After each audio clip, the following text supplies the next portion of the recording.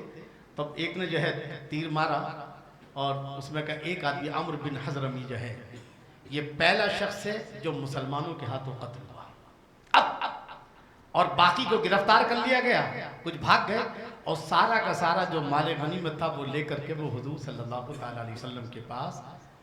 یہ کیوں کیا گیا تھا؟ تاکہ یہ ظلم سے رکنے والے نہیں ہیں کفار مکہ. اور اب جب ہم ان کے تاجروں کے قافلے کو لوٹیں گے اور ان کے تجارتی قافلے کو بند کریں گے تو پھر یہ مجبور ہو کر ہم پر ظلم کرنا بند کریں گے. بات سمجھ رہے ہیں نا؟ اس ناطے سے میرے نبی صلی اللہ تعالیٰ علیہ وسلم نے اپنے جو ہے صحابہ اکرام کے قافلوں کو جو ہے مکے اور طائف کے بیچ جو ملک شام کے تجارتی قافلے تھے ان پر نظر رکھنا شروع کر دیا. اس طرح سے یہ لوگ جو 12 جو لوگ تھے کچھ کو پکڑ کے لے کر آیا جو مال غنیمت تھا. اب یہ خبر جب مکے میں پہنچی تو وہ تو ویسے بھی تیار بیٹھے تھے. اب ایک اور بہانہ مل گیا مسلمانوں کو قتل کرنے کا. ہر طرف سے آواز نہیں، خون کا بدلہ خون، خون کا بدلہ خون، یہاں تک کہ بڑی تیزی تیاری کے ساتھ میں اب جو ہے کفار مکہ تیار ہونے لگی کہ اب تو مسلمانوں کو ختم کر کے ہی ہم دم لیں گے. پوری طرح سے تیاری ہو گئی، اور اتنا کہ بھئی اب کے جو تاجروں کا قافلہ آئے گا سب نے اس میں پیسہ لگایا، ہر انسان نے، اور ملک شام کو بھیجا تاکہ وہاں سے جو مال آئے گا اس میں جو کچھ بچے گا، جو کچھ جو ہے نفع ہوگا وہ جنگ میں لگائیں گے اور مسلمانوں کا خاتمہ کریں گے. اس طرح سے پورے مکے میں سارے جو بڑے بڑے لوگ تھے انہوں نے پورا تجارتی قافلے کو لے کر کے کہا ملک شام ابو سفیان پہ بھیج دیا. اب ادھر تو پہلی وجہ تھی. دوسری وجہ، تیسری یہ ہے کہ محمد صلی اللہ حضور صلی اللہ تعالیٰ علیہ وسلم، کیونکہ معاملہ کیا تھا کہ آپ نے وفد کو چھوڑ رکھے تھے، تو اب حضور خود گئے اس قافلے پر حملہ کرنے کے لیے جو تجارتی قافلہ تھا، مگر وہ قافلہ مل نہ سکا. لیکن بعد میں عین وقت پر پتہ چلا کہ وہ قافلہ ملک شام سے ابو سفیان کی سرکردگی میں جو ہے وہ آ رہا ہے، بہت سارا مال و دولت اس کے ساتھ میں ہے، لہذا اس قافلے کو کسی بھی طرح سے لوٹنا ہے. تو حضور صلی اللہ تعالیٰ علیہ وسلم نے کیوں، میں نے بتا دیا کہ کیوں لوٹنا ہے، کیونکہ ان کا ظلم کم نہیں ہو رہا تھا، ان کا ظلم بڑھتا جا رہا تھا. جب ہم ان کی شہرت جو تجارتی شہرت ہے جب اس پر ہاتھ رکھیں گے تو یقیناً یہ اپنے ظلم سے باز آئیں گے. اس لیے حضور صلی اللہ تعالیٰ علیہ وسلم نے اس قافلے پر حملہ کرنے کے لیے آپ نے صحابہ سے مشورہ کیا اور پھر اس طرح سے 313 لوگوں کو آپ نے جمع فرمایا. مقصد کیا تھا کہ اس قافلے میں کتنے لوگ تھے؟ 40 سے 50 لوگ موجود تھے. اب یہ قافلہ ملک شام سے مکے کی طرف آ رہا ہے، جس کا راستہ کہاں سے؟ مدینے کی طرف سے ہو کے جاتا ہے. حضور صلی اللہ تعالیٰ علیہ وسلم نے 313 لوگوں کو جمع فرمایا، اور اب جاسوس ادھر کے بھی جاسوس تھے ادھر کے بھی جاسوس تھے. تو کفار مکہ کے جو جاسوس تھے انہوں نے بتایا کہ مسلمان پوری تیاری کے ساتھ اس قافلے کو لوٹنے چلے ہیں. ادھر ابو سفیان کو بھی اطلاع مل گئی کہ مسلمان اس قافلے کو لوٹیں گے. اس نے بھی فوراً جو اطلاع بھیج دی کہ ابھی مکے کے لوگ تیار ہو جائیں، ہمارا قافلہ خطرے میں ہے، اگر یہ قافلہ لٹ گیا تو سمجھو کہ ہماری جو ہے معاشی طور سے کمر ٹوٹ جائے گی، لہٰذا کفار مکہ تم لوگ آؤ اور ہمارے قافلے کی حفاظت کرو.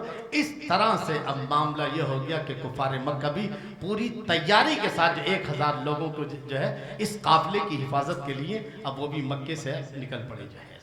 کدھر؟ مسلمانوں کو روکنے کے لیے. ادھر ابو سفیان نے انتہائی چالاکی کے ساتھ اپنے قافلے کا راستہ جو ہے خشکی کے راستے کو چھوڑ کر کوئی دوسرا راستہ جو سمندر کی طرف جاتا ہے اس راستے پر اپنے قافلے کو ڈال دیا تاکہ مسلمان میرے قافلے کو نہ لوٹ سکے. اور یہی ہوا کہ وہ ہوشیاری کے ساتھ اس نے اپنے قافلے کو اتنا دور لے گیا مدینے سے کہ اب اگر مسلمانوں کا قافلہ وہاں تک جاتا بھی تو پکڑ نہیں پاتا. اور اب وہاں مکہ قریب ہو گیا تو اس نے ابو سفیان نے پھر قاصد کو بھیجا کہ تم لوگ جو ہے قافلے کی حفاظت کے لیے آئے تھے، لہٰذا تم واپس چلے جاؤ، قافلہ جو بحفاظت اب مکے پہنچنے والا ہے، لہٰذا مسلمانوں سے جنگ کرنے کی ضرورت نہیں ہے. مگر چونکہ اب یہ قافلہ نکل چکا تھا اور اب ان میں میٹنگ بیٹھی کہ بھئی کیا کرنا ہے. حضور صلی اللہ تعالی ادھر حضور صلی اللہ تعالی علیہ وسلم کو جب پتہ چلا کہ کفار مکہ پوری تیاری کے ساتھ آ رہے ہیں تو آپ نے جو ہے پھر میٹنگ بلائی ہے اپنے صحابہ کی. جو مہاجر صحابہ تھے حضرت صدیق حضرت عمر فاروق اعظم, انہوں نے کہا یا رسول اللہ جہاں آپ کا پسینہ گرے گا ہم خون بہائیں گے. مگر حضور صلی اللہ تعالی وسلم بار بار انصار صحابہ کی طرف دیکھ رہے تھے بار بار جو ہے. تو اس میں حضرت سعد بن معاذ اور دیگر جو انصاری صحابہ تھے مدینے کے جو مسلمان تھے, انصار کسے کہتے ہیں مدینے کے جو مسلمان تھے, جب انہوں نے دیکھا کہ حضور صلی اللہ تعالی علیہ وسلم بار بار ہماری طرف دیکھ رہے ہیں, کیونکہ 313 میں بھی صرف 60 مہاجر تھے, باقی سب انصار تھے جو ہے 313 میں. تو جب سعد بن معاذ نے دیکھا یا حضور ہماری طرف دیکھ رہے ہیں, عرض کہ یا رسول اللہ, کیونکہ انہوں نے وعدہ کیا تھا انصار صحابہ نے کہ اگر مدینے پر حملہ ہوا تو ہم اسلام کا دفاع کریں گے, مسلمانوں کا دفاع کریں گے, تو حضور بار بار دیکھ رہے تھے جو ہے. تو حضرت سعد بن معاذ نے کہا یا رسول اللہ آپ ہماری طرف دیکھ رہے ہیں تو ہماری طرف سے مطمئن ہم وہ نہیں ہیں کہ جب حضرت موسیٰ علیہ السلام کی امتیوں, جب آپ نے اپنے امتیوں سے کہا تھا, کیا کہا تھا کہ چلو ایک فوج سے جو ہے فرعون کی فوج سے جو ہے جہاد کرنا ہے, لیکن انہوں نے کیا کہا تھا اذهب انت وربک, تم جاؤ تمہارا خدا جائے, ہم اس میں سے نہیں. یا رسول اللہ جہاں آپ کا پسینہ گرے گا ہم وہاں اپنا خون بہا بالکل تیار ہیں, ہم تن من دھن سے ہر طرح سے جو ہے تیار رہیں گے. بہرحال حضور صلی اللہ علیہ وسلم نے فرمایا کہ سنو, ایک طرف مکے سے آنے والے لوگوں کا قافلہ اور ایک طرف تاجروں کا قافلہ ہے, اب اس میں سے دونوں میں سے کسی ایک کا انتخاب کرنا ہے. وحی الہی نازل ہوئی کہ تمہیں جو ہے مکے سے جو لڑنے کے لیے جو قافلہ آ رہا ہے اس سے بھیڑنا ہے اور اسی کا مقابلہ کرنا ہے. بہرحال ادھر ابو سفیان دوسرے راستے سے نکل گیا اور اس نے کہا کہ واپس چلے جاؤ تم لوگ, قافلہ محفوظ ہے اور میں مکے پہنچنے والا ہوں. مگر جو ہے عتبہ اور دیگر جو لوگ تھے ان میں کے کچھ وہ لوگ تھے جو واپس چلے گئے, اور عتبہ نے کہا کہ جب ہمارا قافلہ محفوظ ہے, ہم قافلے کی حفاظت کے لیے تو چلے تھے نا, اور قافلہ محفوظ ہے اور ہم قریب 1-2 دن کے اندر ابو سفیان پہنچنے والے ہیں, لہٰذا ہمیں واپس جانا چاہیے. تو ابو جہل بہت جہالت کا باپ تھا, اس نے کہا اچھا تو ابھی بزدل ہو گیا, تیرا بیٹا تو محمد کے ساتھ میں ہے نا, تیرا بیٹا جو ہے محمد کے ساتھ میں ہے اور وہ بھی فوج میں ہے, اس لیے تو چاہتا کہ لڑائی نہ ہو. نہیں, یہ لڑائی ہو کر رہے گی. بہرحال جو ہے لڑائی ٹلتے ٹلتے بھی ٹھن گئی, اور اس طرح سے اب حضور صلی اللہ تعالیٰ, یہ لوگ پہلے ہی میدان بدر میں پہنچ چکے تھے اور جو ہے انہوں نے بدر کے جو بڑے بڑے کنویں تھے ان پر قبضہ کر لیا, اور جو اچھی زمین تھی جو ہے وہاں پر انہوں نے خیمے گاڑ دیے.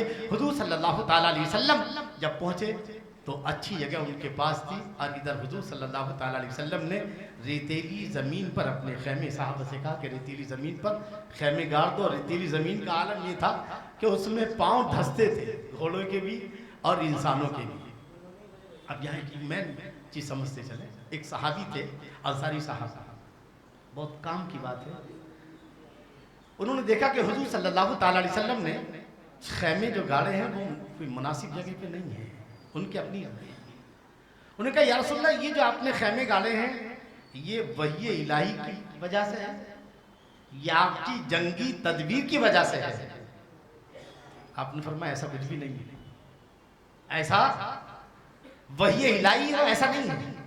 تو فرما عرض کی حضور تو پھر یہاں خیمے نہ لگائیں, بلکہ جو جہاں پانی کے چشمے ہیں, جن چشموں سے ان کے کنووں میں پانی آ رہا ہے, کہا کفار مکہ نے جن کنووں پر, ہم ان چشموں پر قبضہ کرتے ہیں تاکہ ان کا پانی بھی بند ہو جائے, اور ہم جو ہے اس جگہ پر. بہرحال حضور نے اس بات کو تسلیم کیا. یہ بات آج جو لوگ بڑے بڑے لوگ جو ہے ارے ہم ایسا ہے, نہیں, حضور صلی اللہ تعالیٰ علیہ وسلم نے بعض موقع پر صحابہ کے مشوروں کو قبول کیا ہے. سوچیے آپ جو ہے انداز تکلم دیکھیے ان کا.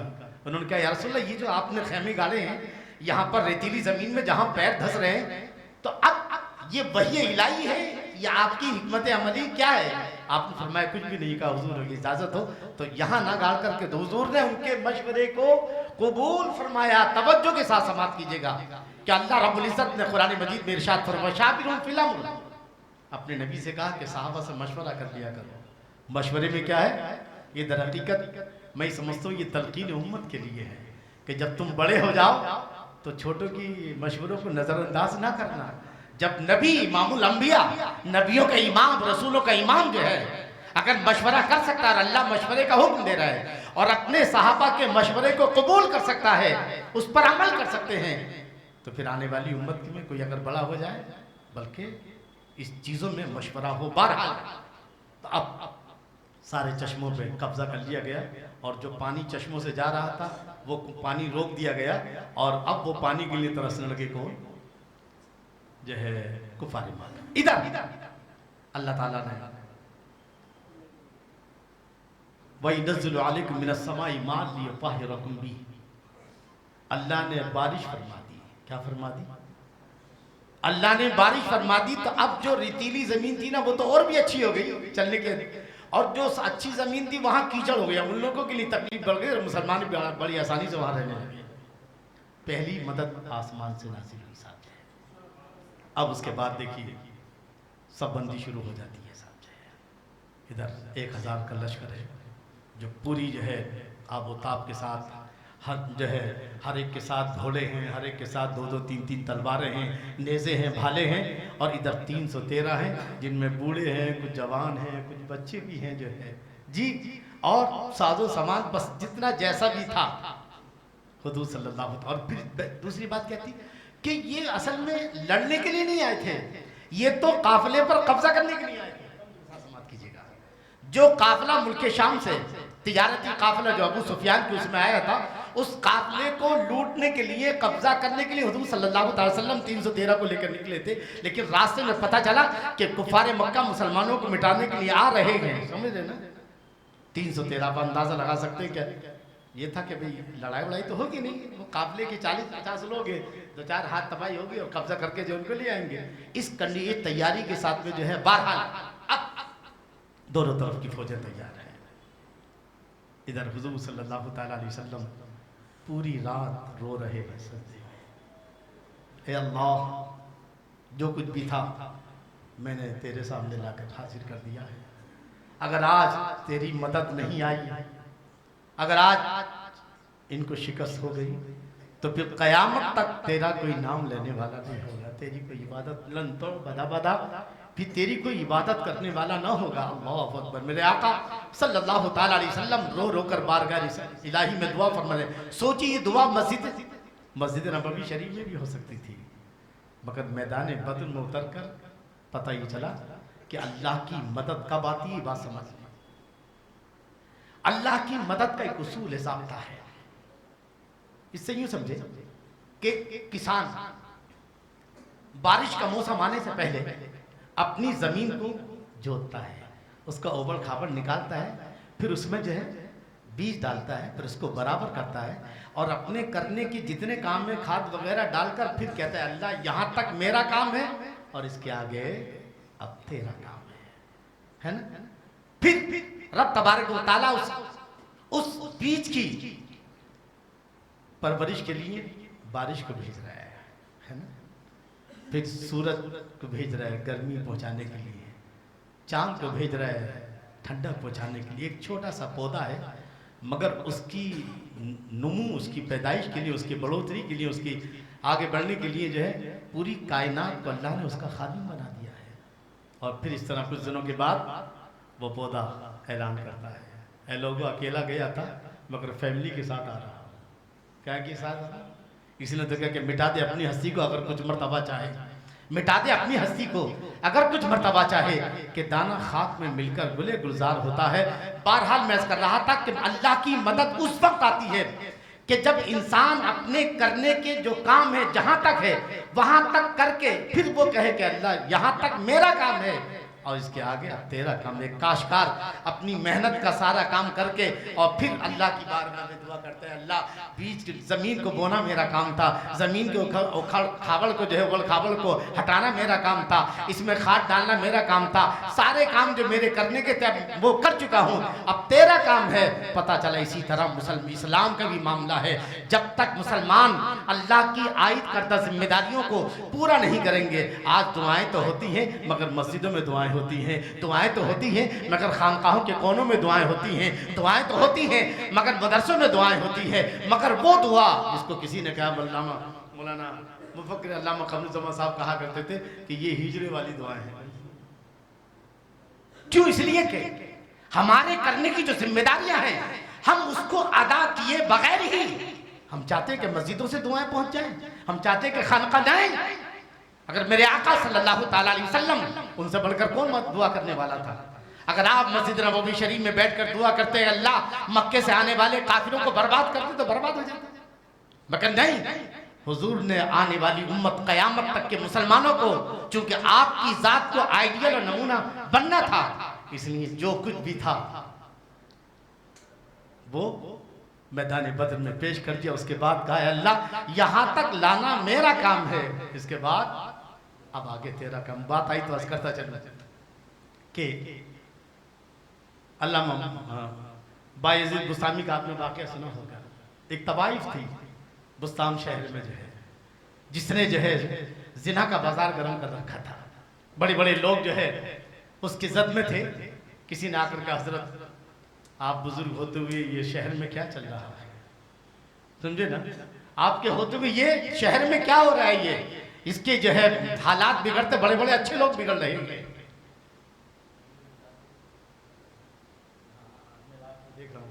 بہرحال حضرت تشریف لائے، میں اس کا شکر گزار ہوں، کیونکہ میں جانتا ہوں اچھی طرح سے کہ رات کی نیند کتنی اہم ضروری ہے. جی، اور ذمہ داریاں، امامت کی ذمہ داریاں، مجھے پتا ہے کہ بھی امامت کی کتنی اہم ذمہ داریاں ہوتی ہیں. میں شکر گزار ہوں آپ سب کا بھی جو ہے، اور حضرت کا بھی. اللہ تعالی ہم سب کو صحیح طرح اسلام پر چلنے کی توفیق عطا فرمائے. یاد رکھے یوں تو ہر ذکر کی محفل قابل احترام ہے، مگر سب سے زیادہ وہ ذکر کہ جس میں اللہ کی مراد کو سمجھا جائے، جہاں اللہ کے کلام کو سمجھا جائے، اس کی مرضی کو سمجھا جائے، وہ کیا چاہتا ہے اور کیا نہیں چاہتا ہے، وہ ہم سے کیا جو ہے لینا چاہتا ہے، کیا دینا چاہتا ہے. تو جس محفل میں قرآن کو سمجھا جائے، قرآن کو سمجھایا جائے، اس سے بڑھ کر اور کوئی محفل نہیں ہو سکتی ہے.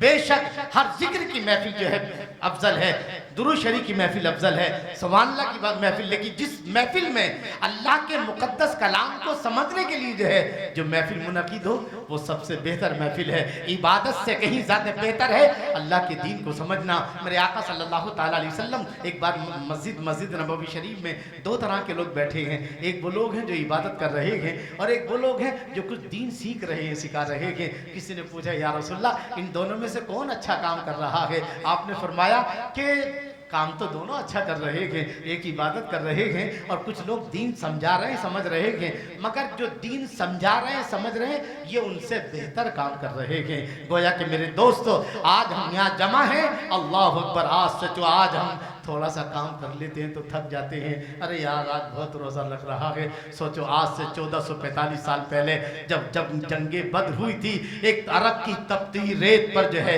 ایک طرف 1000 کا لشکر ہے اور ایک طرف 313 ہے. کیسے انہوں نے جنگ لڑی ہوگی؟ کیا ان کو روزہ نہ لگا ہوگا؟ کیا ان کو پیاس نے نہیں ستایا ہوگا؟ کیا ان کو بھوک نے نہیں ستایا ہوگا؟ اندازہ لگا سکتے ہو کہ ایک مومن کی شان کیا ہونی چاہیے. آج ہم ان کا ذکر کر رہے ہیں. یقیناً جو ہے ہمیں اس بات پر یقین ہے کہ اللہ تعالیٰ بدر والوں کے فیضان سے ہم سب کو مالا مال فرمائے گا. آج ہم انہی کی محفل سجا رہے ہیں، انہی کا ذکر کر رہے ہیں، اور اس کے بعد انشاءاللہ سورہ فاتحہ اور چاروں کل کی تفسیر سماعت فرمائیں گے.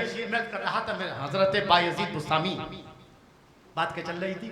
اللہ کی مدد کب آتی ہے. آج 75 سال سے مسلمان دعا کر رہا ہے نا؟ کتنے سال سے؟ 75-78 سال ہو گئے دعا کرتے ہوئے، مگر معاملات بڑھتے چلے جا رہے ہیں، کم نہیں ہو رہے. دشمن دن بدن طاقتور ہوتا جا رہا ہے اور مسلمان کمزور. آخر یہ دعائیں باب اجابت تک کیوں نہیں پہنچ رہی ہیں؟ آخر یہ دعائیں اللہ تک کیوں نہیں پہنچ رہی ہیں؟ تو میرے نبی نے غزوہ بدر میں اس کا جواب دے دیا کہ دعائیں وہ قبول ہوتی ہیں کہ جب بندہ اپنی ذمہ داریوں کو ادا کرنے کے بعد پھر اللہ سے دعا کرتا ہے. بہرحال تو حضرت بایزید بسطامی رحمۃ اللہ علیہ سے جب لوگوں نے کہا آپ کے ہوتے حضور یہ فاحشہ، یہ وحشیہ جو ہے ماحول خراب کر رہے پورے شہر کا، اور آپ دیکھ رہے ہیں. کہا اچھا بھائی ٹھیک ہے آ جائے. ایک دن صبح جو ہے رات کے شام کو گراہک آتے تھے اس کے. شام سے پہلے جو آپ نے اس کے دروازے کے آگے مصلی بچھا دیا. کیا بچھا دیا؟ اب اس کے جتنے بھی گراہک آ رہے تھے کشتارے حضرت ہیں، حضرت نماز پڑھنے مصلی پہ، ارے سارے واپس چلے گئے. یہاں تک کہ کسٹمر جتنے بھی آئے تھے، ارے حضرت، جہاں حضرت کا چہرہ دیکھا، ارے بھاگو بھاگو جلدی. تو اب اس نے، اس ویشیا نے کہا کہ کیا بات ہے، آج کوئی کسٹمر نہیں آیا، ذرا باہر جا کے دیکھو کیا مسئلہ ہے. رات کا وہ حصہ آ چکا ہے کہ جہاں اب کسٹمر آنے بند ہو جائیں گے، بات کیا ہے. تو خادم نے جا کے دیکھا کہ حضرت بایزید بستامی دروازے کے باہر مصلی لیے عبادت کر رہے ہیں. بولے کیا بات ہے؟ نے کہا وہ شہر کے جو بزرگ ہیں نا، بایزید بستامی جو ہے وہ دروازے کے پاس کھڑے ہیں، وہاں مصلی بچھائے عبادت. ارے خیر صاحب، خادمہ پھر باہر آئی. آپ نے خادمہ کو بلایا اور بلانے کے بعد کہا کہ اپنی مالکین سے پوچھو کہ میں اس سے ملنا چاہتا ہوں، میں اس سے ملنا چاہتا ہوں. کہا ٹھیک ہے تشریف لائے. آپ گئے اس کے گھر پہ. کہا بھائی آج کی تمہاری کتنی قیمت ہے؟ جتنے بھی تمہارے کسٹمر واپس چلے گئے سب قیمت مجھ سے لے لو، میں دینے کو تیار ہوں. آپ نے جو ہے ساری قیمت اس کو ادا کر دی. اب تم آج کی رات میرے لیے؟ بولے ہاں. جو میں کہوں گا وہ کرنے کو تیار ہوگی؟ بولے ہاں. کہا پہلے وضو کرو، اچھے سے غسل کرو. وضو کرایا. وضو کرانے کے بعد کہا کھڑے ہو جا، اس طرح نماز پڑھو. قیام کروایا، رکوع کیا، اور اس کے بعد جب وہ سجدے میں گئی، ادھر بایزید بستامی بھی بازو میں سجدے میں چلے گئے. مولا یہاں تک لانا میرا کام تھا، آگے تیرا کام ہے. مولا یہاں تک لانا میرا کام تھا، اور اس کے دل کو بدلنا تیرا کام ہے. بس آپ نے سجدے سے ادھر، اس نے سجدے سے سر اٹھایا، ویشیا نے ادھر، آپ نے. اور اس کے بعد جیسی وہ اٹھی سجدے سے تو دیکھا کہ وہ رو رہی ہے، اس کی آنکھوں میں آنسو ہے، اور گڑ گڑا کر دعا کرے اللہ میری زندگی اب تک گناہوں میں گزری ہے، اے اللہ مجھے پاک فرما دے، اب میں تیرے بندے، تیرے اس بندے کی ہدایت کے مطابق عمل کروں گی. وہ جو تھی، جو بستان کی ویشیا تھی، وہ اپنے زمانے کی ولیہ بن گئی جو ہے. بہرحال بات یہاں سے شروع ہوئی تھی کہ مدد اس وقت آتی ہے کہ جب بندہ اپنے کرنے کا کام پورا کر دیتا ہے. میرے آقا صلی اللہ تعالیٰ علیہ وسلم بھی مسجد نبوی شریف میں دعا کر سکتے تھے، مگر نہیں. آپ کو قیامت تک نمونہ آئیڈیل بننا تھا. جو کچھ بھی تھا، جتنے بھی لوگ تھے، جتنے بھی ہتھیار تھے، ٹوٹی پھوٹی تلواریں تھی، سب کو لے کر میدان بدر میں پہنچے. اور اس کے بعد صفحے درست کرنے کے بعد آپ نے کہا اے اللہ یہاں تک لانا میرا کام ہے، اور اب آگے مدد کرنا تیرا کام ہے. اگر آج یہ شکست کھا گئے تو قیامت تک پھر کوئی تیرا نام لینے والا نہ ہوگا، تیری کوئی عبادت کرنے والا نہ ہوگا. اللہ اکبر. جبرائیل کو بھیج دیا سا. جی اللہ نے فرمایا مانگو کیا مانگتے ہو. میں 1000 فرشتوں کی مدد کے لیے بھیجا. استستغیثون ربکم فاستجاب لکم انی ممدکم بألف من الملائکۃ مردفین. 1000 فرشتے جو ہے پورے جوانوں کے روم میں جو ہے سپاہیوں کی بھیس میں آ جائیں گے. اللہ کچھ اور زیادہ ہو جائے گا، کچھ اور. اچھا ٹھیک ہے 3000. کتنے؟ 3000. اور کچھ؟ اچھا ٹھیک ہے 5000. کتنے؟ اللہ اکبر. علامہ اقبال کہتے ہیں فضائے بدر پیدا کر فرشتے تیری نصرت کو، فضائے بدر پیدا کر فرشتے تیری نصرت کو. اتر سکتے ہیں گردوں سے قطار اندر قطار اب بھی. ارے ابھی بھی اگر تو میدان بدر میں اترے گا تو خدا کی قسم اللہ آج بھی اپنے فرشتوں کو بھیجنے کو تیار ہے. اور خود قرآن نے کہا ہے، میں نہیں کہتا. اللہ نے کیا فرمایا؟ وَلَقَدْ نَصَرَكُمُ اللَّهُ بِبَدْرٍ وَأَنْتُمْ أَذِلَّةٌ. اللہ نے بدر کے دن، اللہ نے بدر کے دن کو کیا کہا؟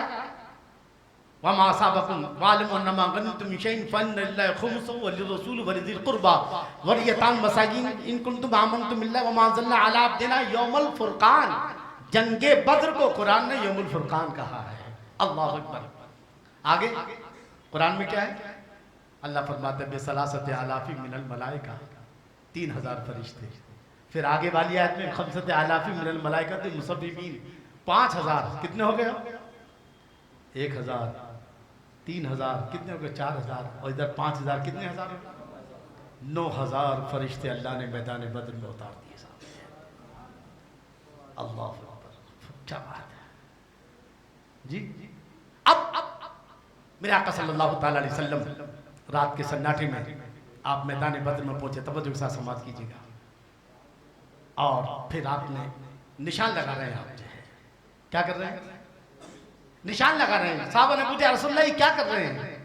تو آپ نے فرمایا ابو جہل کی لاش یہاں پڑی ہوگی، جی امیہ بن خلف کی لاش یہاں پڑی ہوگی، یہاں فلاں کی لاش۔ یہ چونکہ اس وقت پورا مکہ اٹھ کر آ گیا تھا، کیا آ گیا تھا؟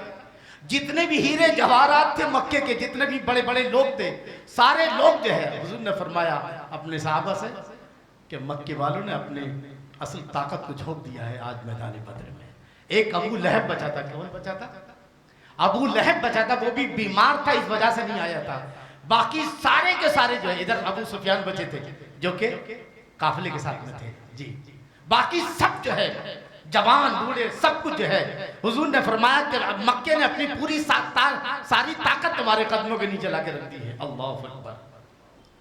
تاریخ میں آتا ہے، حدیث میں آتا ہے کہ جب جنگ ختم ہوئی تھی نا، تو حضور نے جہاں نشان لگایا تھا کہ امیہ بن خلف کی لاش یہاں ہوگی، تو اس کی لاش وہیں پڑی تھی، ایک انچ بھی ادھر ادھر نہیں تھی۔ جس کافر کے بارے میں آپ نے کہا کہ ابو جہل کی لاش یہاں ہوگی، عتبہ کی ادھر ہوگی، امیہ کی ادھر ہوگی، شیبہ کی ادھر ہوگی، فلاں کی ادھر ہوگی، ایک ایک لاش کو آپ نے جو نشان لگایا تھا وہ آپ نے جو ہے وہیں پر اس کی لاش تھی، ادھر سے ادھر نہیں۔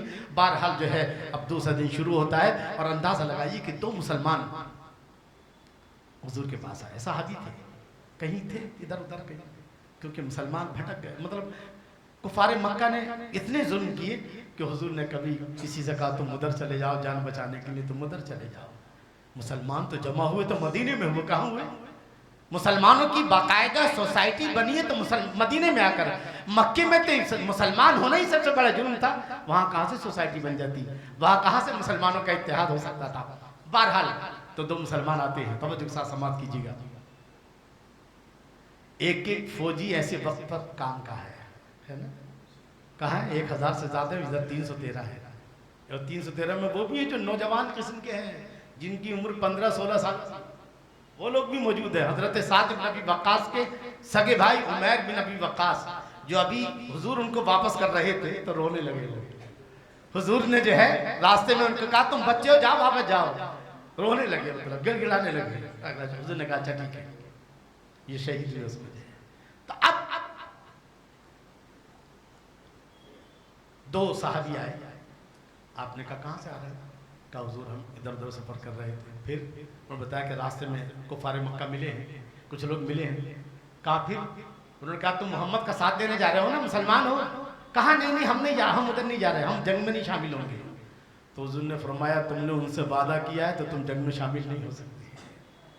آپ نے ان دو مسلمانوں کو جنگ میں شامل نہیں کیا، اندازہ لگائیے، تم نے کافروں سے وعدہ کیا ہے۔ توجہ کہ آج ہم کافروں کی بات تو چھوڑا، ہم مسلمانوں سے وعدہ پورا نہیں کرتے، جبکہ اسلام کہتا ہے بَوْفُوا بِالْعَهْدِ إِنَّ اللَّهَ كَانَ مَسْئُولًا، کہ جس سے وعدہ کرو وعدہ پورا کرو۔ میرے نبی صلی اللہ تعالیٰ علیہ وسلم ارشاد فرماتے ہیں آیت المنافق ثلاث، اذا حدث کذب واذا وعد خلف واذا تمنى خان۔ منافق کی 3 پہچانیں، جب وہ بات کرے تو جھوٹ بولے، جب وہ وعدہ کرے تو وعدہ خلافی کرے، اور جب اس کے پاس امانت رکھی جائے تو امانت میں خیانت کرے۔ اور ایک حدیث میں یہ کہ منافق کی 4 پہچان ہیں، 3 تو یہی کہ جب وعدہ کرے تو وعدہ خلافی کرے، جب امانت رکھی جائے تو امانت میں جب وعدہ پورا نہ کرے، امانت رکھی جائے تو امانت میں خیانت کرے، اور جو ہے چوتھا آپ نے کہا تھا کیا کہ بات بات میں جو گالی دیتے ہیں، ذرا تمہیں ماں بہن کی نکالنا شروع کرتے تھے، تیری ایسی تیسی، تو یہ بھی منافق کی پہچان ہے، بات بات میں گالی دینا جو ہے۔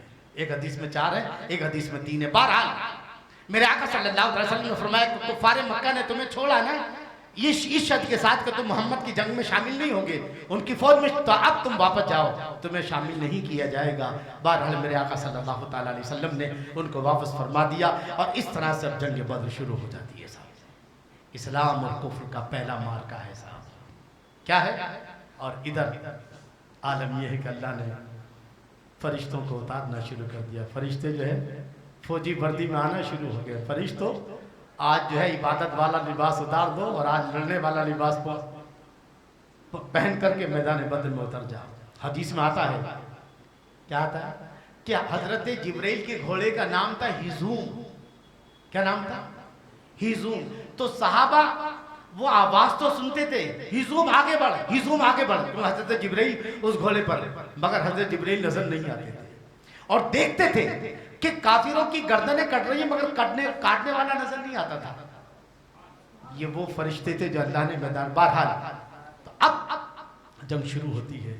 ابو جہل کے بارے میں آپ نے سنا ہوگا کہ ابو جہل کو کوئی بڑے بہادروں نے نہیں مارا ہے، بلکہ دو چھوٹے چھوٹے بچے جو تھے انہوں نے مارا ہے. وہ کون تھے؟ ایک کا نام معاذ اور ایک کا نام معوذ. یہ دونوں سگے بھائی تھے اور بہت کم عمر، 15 سال کے نیچے ہی ہوں گے. جو ہے جب یہ گھر پہ آئے تو دیکھا کہ ان کی ماں رو رہی، ان کی ماں رو رہی ہے. انہوں نے پوچھا ماں کیوں رو رہی ہو، وجہ کیا ہے؟ تو ماں نے کہا کہ بیٹا ہر ایک گھر سے ایک نوجوان حضور کے ساتھ جنگ میں گیا ہے، آج تمہارا باپ نہیں ہے، پہلے انتقال کر چکا ہے. کاش وہ ہوتا تو میں بھی اس کو لے کر کے حضور کی بارگاہ میں پہنچتی اور جو ہے ان کا نام لکھواتی، مگر آج اس گھر میں کوئی جوان نہیں کہ جس کو میں حضور کے ساتھ بھیجتی. افسوس ہے کہ میرے گھر میں کوئی جوان ہوتا تاکہ وہ بھی حضور کے ساتھ جنگ لڑتا. جو ہے اب تم ہو. تو ان دونوں بچوں نے کہا کیا بات ہے، اب ہم چھوٹے ہیں تو کیا ہوا، ہمیں اجازت دو. بہرحال ماں کی ان دونوں کی ضد نے مجبور کر دیا، اجازت دی اور دونوں کے دونوں جو اپنی چھوٹی عمری کے باوجود جو ہے پہنچتے ہیں. حضرت عبد الرحمن بن عوف فرماتے ہیں، ان سے پوچھتے چچا جان ابو جہل کہاں؟ ارے بھائی تم کیا کرو گے ابو جہل کا؟ ارے بھائی ابو جہل مطلب بولو تو کفار مکہ کا بہت ہیڈ ہی جو ہے، ہیڈ ہے، تم کیا کرو گے؟ بولے وہ ہمارے نبی کا دشمن ہے، اسلام کا دشمن ہے. کہا تم کا دیکھنا کہ یہ چاروں طرف سے دستہ لگا ہوا ہے، جو ہے تم جاؤ گے تو؟ بولے یہ دستہ کب تک روکے گا اسرائیل کا رستہ؟ یہ دستہ تاریخ میں آتا ہے کہ ان چھوٹے چھوٹے بچوں نے ابو جہل کا جو گھوڑا تھا اس گھوڑے کی ٹانگیں کاٹی، اور جب ٹانگیں کاٹی تو ابو جہل نیچے آیا اور دونوں بچوں نے جو ہے ابو جہل کو قتل کر کے جہنم میں پہنچا دیا.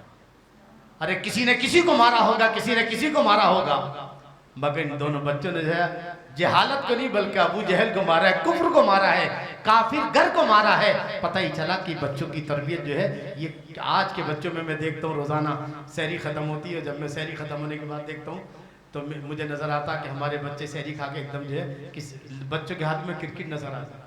کیا نظر آتا ہے؟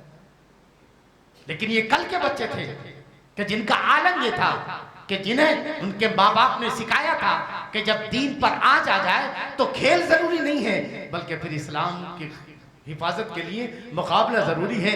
بہرحال جو ہے اللہ رب العزت نے حضور صلی اللہ تعالیٰ علیہ وسلم کو فتح عظیم عطا فرمائی. جب شروع میں پہلے انصاری جو صحابہ تھے مدینے کے وہ گئے لڑنے کے لیے تو ادھر سے کون تھا؟ ادھر سے ایک عتبہ تھا اور ولید اور ایک دوسرا جو ہے شیبہ، دونوں بڑے بڑے کافر تھے. تو پوچھا تم لوگ کون ہو؟ کہا مدینے کے انصار مسلمان. نے کہا تم جا، تمہارا ہم سے کوئی جھگڑا نہیں ہے، ہمارا جھگڑا ان مسلمانوں سے ہے جو مکے سے گئے ہیں. کہا ہمارے مقابلے کے لیے بھیجو جو مقابلے کا ہو. حضور صلی اللہ علیہ وسلم نے ولید کے مقابلے میں حضرت علی کو بھیجا، پھر جو ہے عتبہ کے مقابلے میں جو ہے حضرت حمزہ کو بھیجا اور شیبہ کے مقابلے میں حضرت عبیدہ کو بھیجا. اور اس کے بعد کہا ہاں اب جوڑی جو ہے. نتیجہ یہ ہوا کہ تھوڑی دیر میں حضرت علی نے جو ہے اپنی ذوالفقار حیدری سے جو ہے ولید کو قتل کر دیا، حضرت حمزہ نے جو ہے شیبہ کو قتل کر دیا اور حضرت عبیدہ جو تھے وہ خود زخمی ہو گئے. میں عرض کر رہا تھا اس طرح سے بہت جلدی جو ہے اللہ نے مسلمانوں کو فتح عطا فرمائی اور کافر جو ہے بھاگنے. کتنے؟ 70 کافر قتل کیے گئے، بڑے بڑے جتنے بھی کافر تھے کوئی نہیں بچا، سب کے سب جو ہے. اور جو بچے تھے 70 قتل ہوئے اور 70 ہی جو ہے قید میں ہوئے. کتنے؟ 70 قتل اور 70 ہی قید میں. اب جو ہے بہرحال اللہ نے مسلمانوں کو فتح عظیم عطا فرمائی اور پھر ان 70 لوگوں کو لے کر آپ جب مدینے میں پہنچے تو اندازہ لگائیے اب یہ ہو گیا کہ ان کو کیا کرنا ہے، ان 70 کو کیا کرنا ہے. اب مشورہ شروع. حضرت عمر فاروق اعظم نے کہا سب کو قتل کر دو. یہ وہی لوگ ہیں جو نے ہمارے خلاف جو ہے مدینے میں ظلم، مکے میں ظلم کیا تھا، سب کو قتل کر دیا جائے. حضرت صدیق نے کہا نہیں یار اتنی سختی کے ساتھ کام مت کرو. جی آپس میں رہتا تھا مطلب جو ہے حضرت عمر فاروق اعظم کی سختی اپنی جگہ پر ہے، حضرت عمر صدیق کی نرمی اپنی جگہ پر ہے. بہرحال ایسے ہی سمجھو جیسے کہ ہمارا جسم ہے کہ کہیں گوشت ہے نرم ہے تو کہیں ہڈی بھی ہے، ایسی در حقیقت یہ اسلام کا جسم تھا. اگر حضرت صدیق جو ہے گوشت ہے نرم ہے تو حضرت عمر فاروق اعظم جو ہڈی کی جگہ کام کر رہے ہیں. بہرحال فیصلہ یہ ہوا کہ جو پڑھے لکھے جو مالدار ہیں وہ فدیہ دے کر کے اپنے آپ کو چھڑا لیں، مطلب ہم ان کو آزاد کر دیں گے اور وہ مکے چلے جائیں. اور جو غریب ہیں لیکن وہ پڑھنا لکھنا جانتے ہیں تو وہ 10 مسلمانوں کو پڑھنا لکھنا سکھاتے ہیں. کتنے؟ 10 مسلمانوں کو پڑھنا لکھنا سکھا دیں گے، ہم ان کو چھوڑ دیں گے. اب آپ اندازہ لگائیے اس میں حضور صلی اللہ تعالیٰ علیہ وسلم کے داماد بھی شامل ہیں. یہ جو گرفتار ہو کے آئے اندازہ بڑا جذباتی بات کہ جب آپ کے چچا بھی شامل تھے. اب حضرت عباس جب کہا نا فدیہ دو اور چلے جاؤ تو حضرت عباس کا لگا میرے پاس تو کچھ بھی نہیں. تو آپ نے کہا وہ جو چلتے ٹائم جو چاچی سے بولا تھا تم نے وہ کہا کیا ہوا اس کا؟ حضور نے کیا فرمایا؟ جب آپ کے چچا وہ کافروں کی طرف سے تھے، اندازہ لگائیے آپ نے، چچا کافروں کی طرف سے لڑ رہے ہیں، جب گرفتار ہوئے تو کہنے لگے میرے پاس کچھ بھی نہیں، میں کیا دوں؟ بولے وہ جو چھوڑ کر آئے تھے چاچی کے پاس اس کا کیا ہوا؟ پتہ چلا کہ سچے نبی اللہ کی دلوں کی بھی خبر رکھتے ہیں. بہرحال اب ادھر حضرت زینب جو آپ کی بیٹی تھی وہ مسلمان ہو گئی تھی جب حضور نے اپنے نبی ہونے کا اعلان کیا، مگر ان کے جو شوہر تھے وہ اسلام نہیں لائے تھے اور انہوں نے آپ کی بیٹی زینب کو چھوڑا بھی نہیں، مطلب نکاح میں رکھا. اسی حالت میں جو حضور نے ہجرت کی، لیکن آپ کی بیٹی زینب وہ مدینہ میں مکے میں تھی اور یہ جو ہے ان کے شوہر مسلمانوں کے خلاف جو ہے یہ کفار مکہ کے ساتھ بہرحال گرفتار ہوئے. تو اب جب حضرت زینب کو پتہ چلا کہ تو انہوں نے ہار دیا، سونے کا ہار، اپنے شوہر کو چھڑانے کے توجہ کے ساتھ سماعت کریں. حضور صلی اللہ تعالیٰ علیہ وسلم نے کے پاس جب وہ ہار آیا تو حضور کی آنکھوں میں آنسو جاری ہو گئے. صاحب نے کہا رسول اللہ آپ کی آنکھوں میں آنسو کیوں ہیں؟ بولے یہ وہ ہار ہے جو حضرت خدیجہ نے اپنی بیٹی زینب کو دیا تھا اور آج وہ زینب نے اپنی شوہر کو چھڑانے کے لیے یہ بھیجا ہے. اے صحابہ اگر تم اجازت دو تو میں یہ ہار ان کو واپس کر دوں. اللہ نبی ہو کر کے اجازت مانگنا، توجہ آپ کیجئے. اے صحابہ اگر اجازت دو یہ میری بیوی کا وہ ہار ہے، زینب کی ماں کا حضرت خدیجہ کا وہ ہار ہے جو انہوں نے اپنی بیٹی کو دیا تھا اور ان سے میری یادیں وابستہ ہیں، اگر اجازت دو تو میں اس ہار کو واپس کر دوں. صاحب نے کہا رسول اللہ آپ پورا اختیار رکھتے ہیں، آپ جو چاہے کر آپ نے وہ واپس کر دیا اور اپنے داماد کو جو ہے وہ چھوڑ دیا. بہرحال میں اس کا رہا تھا کہ یہ جنگ بدر جو ہے در حقیقت اس عظیم یادگار ہے، یہ اس عظیم یادگار ہے اور مسلمانوں کی عظیم فتح. اس کے بعد ہی جو ہے پھر اسلام کا اٹھان شروع ہوا اور پھر اس طرح مسلمان جو ہے آگے کی طرف بڑھنے لگے. اللہ تعالی ہم سب کو صحیح معنی میں اسلام پر چلنے کی توفیق عطا فرمائے، ایمان پہ چلا ایمان پر خاتمہ نصیب فرمائے. آپ سوچ سکتے ہیں کہ مسلمان مختصر تھے مگر اس کے باوجود ان کا ایمان اتنا مضبوط تھا. آج ہم یہ کہتے ہیں کہ بھی دشمن ایسا کر رہا ہے، دشمن مضبوط ہے، ہم یہ نہیں کر سکتے. لیکن تاریخ پڑھو جو ہے جب بھی کتنی بھی تعداد مسلمانوں کی کم ہوئی ہے اور ان کی تعداد کتنی بھی زیادہ ہے، مسلمان دشمن کی تعداد کو دیکھ کر کبھی مایوس نہیں ہوا ہے، بلکہ قرآن مجید میں ہے کہ جب مسلمان دشمنوں کی فوج کو دیکھتے تھے تو ان کا فزادہم ایمانا، ان کا ایمان اور بڑھ جایا کرتا تھا. ان کا ایمان اللہ پر، کیونکہ وہ جب دیکھتے تو کہتے اب شہادت کا موقع مل رہا ہے. شہادت تو عظیم چیز ہے، شہادت ہے مطلوب و مقصود مومن، نہ مال غنیمت نہ کشور کشائی. تو آج جو ہے یہ جنگ بدر وہ عظیم جنگ ہے کہ آج نوجوان نسل کو بتانے کی ضرورت ہے کہ مسلمان کی طاقت کتنی ہوتی ہے. مسلمان ایمان کے اعتبار سے آج بھی جو ہے کیا ہے، آج بھی مسلمان اپنے نبی کے نقش قدم پر چلے. مسلمان تو ہمیشہ اقلیت میں رہے ہیں. لوگ کہتے ہیں کہ ہم اقلیت میں ہیں، ہم کمیونٹی میں ہیں، ہم ایسا نہیں کر سکتے. میں پوچھنا چاہوں گا کہ جب مسلمان حکومت کر رہے تھے تب بھی تو ہم اقلیت میں تھے. 1000 سال ہم نے حکومت کی ہے تب تھوڑی ہم اکثریت میں تھے. خواجہ غریب نواز آئے تھے تو بالکل ہی اقلیت میں تھے. کتنے تھے؟ 40 مسلمان تھے حضور خواجہ غریب نواز کے ساتھ اور کچھ پہلے کے کچھ مسلمان رہے ہوں گے.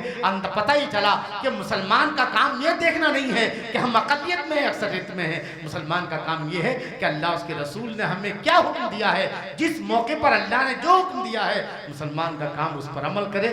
باقی مدد کرنا اللہ کے دست کرم میں ہے. اللہ تعالیٰ کی جو ہے مدد فرماتا. اللہ نے فرمایا کہ جس طرح بدر میں جو ہے ہم نے مدد کی ہے, انشاءاللہ قیامت تک علامہ اقبال کہتے ہیں آج بھی ہو جو براہیم سا ایمان پیدا, آگ کر سکتی انداز گلستہ پیدا. جب تک کہ براہیم کی فطرت نہ ہو پیدا, قربانی بھی حاضر ہے, عبادت بھی ہے نمرود